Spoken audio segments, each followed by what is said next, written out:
Bonjour, je vais vous expliquer quelque chose. Ça faisait 32 jours environ que la France n'avait pas connu de grosses pluies. Bien sûr, là, avec le temps, ça risque de se reproduire. Mais ce n'est pas bien du tout pour le réchauffement climatique. Bien sûr, c'est un signe du réchauffement climatique. Les sécheresses s'accumulent et c'est très grave qu'il n'y ait pas de pluie entre octobre, vous expliquer.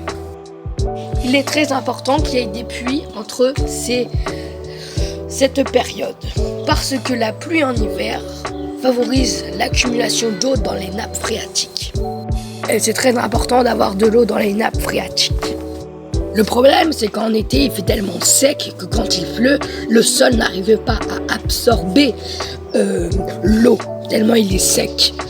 Et c'est grave, puisque les nappes phréatiques ne se remplissent pas et l'eau s'évapore et il pleut encore. En fait, le problème avec le réchauffement climatique, c'est qu'il pleut beaucoup en été, mais pas assez en hiver.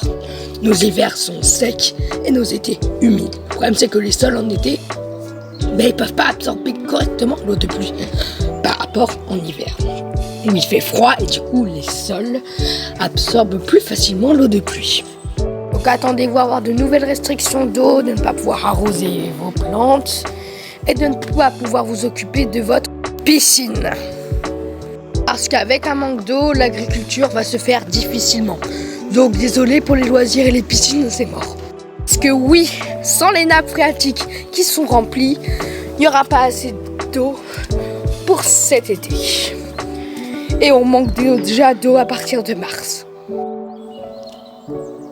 Et ça risque de s'aggraver, parce que vous risquez de manquer d'eau dans quelques années et d'en avoir difficilement pour boire, sachant que la sécheresse augmente.